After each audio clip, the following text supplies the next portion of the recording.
আওয়ামী লীগের chapter close.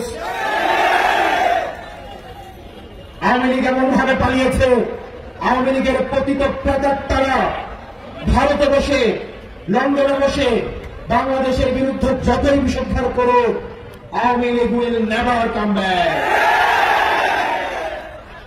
প্রিয় ঝিনাইদহবাসী, কিন্তু আমাদের সংকটের জায়গাটা আওয়ামী লীগকে যারা আশ্রয় দিচ্ছে, হাসিনাকে যারা প্রশ্রয় দিচ্ছে, এই মধ্য এশিয়ায় যারা অস্থিতিশীল পরিবেশ তৈরি করছে, ভারত হচ্ছে আমাদের সংকটের জায়গা।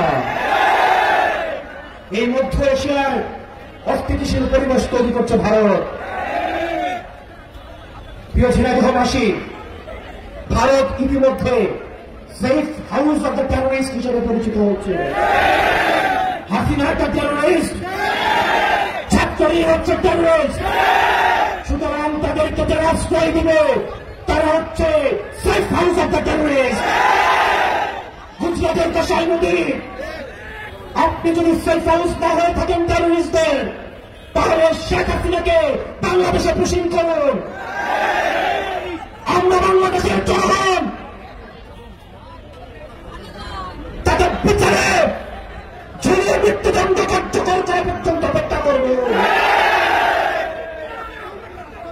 প্রিয় ঝিনাইদহবাসী,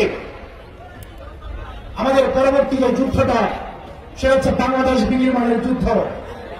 আমরা ৫ই আগস্টের পরে দেখতে পাচ্ছি একটা পক্ষ আমাদের গণতান্ত্রিক উত্তরণের পথে বাধা হয়ে দাঁড়িয়েছে।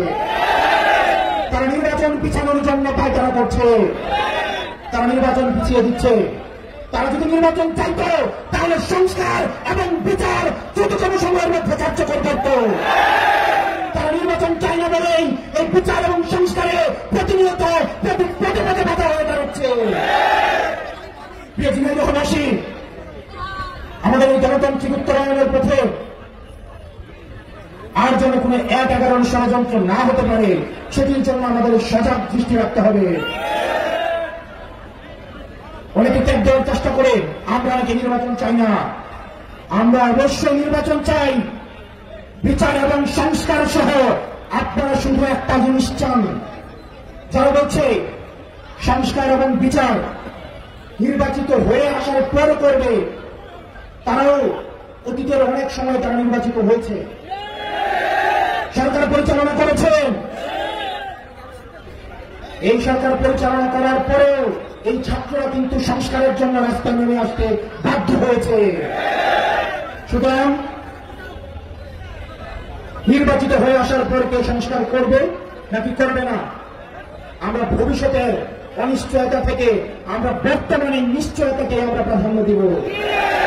সুতরাং এই অন্তর্বর্তীকালীন সরকারকে বলবো, এই তরুণ প্রজন্মের প্রত্যাশা, এই তরুণ প্রজন্মের অধীন আগ্রহ বসে রয়েছে একটি শান্তিপূর্ণ, একটি অংশগ্রহণমূলক একটি নির্বাচনের জন্য, এবং সেটির পূর্বে তারা আরো বসে রয়েছে সংস্কার এবং হাসিনার বিচার দেখার জন্য।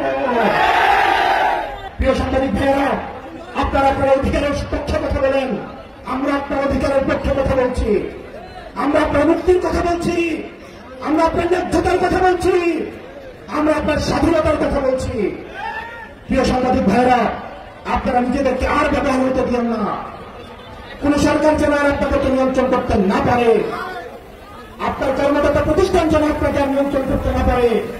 আপনারা এখন কর্মের জন্য, চাকরির জন্য যেভাবে চুপ হয়ে গিয়েছেন, আপনারা যেন স্বাধীনভাবে আপনারা মতামত প্রকাশ করতে পারেন, আপনাদের ন্যায্য বেতন যেন, ন্যায্য মজুরিটা যেন আপনারা পান, সেজন্য আপনাদেরকে কথা বলতে হবে।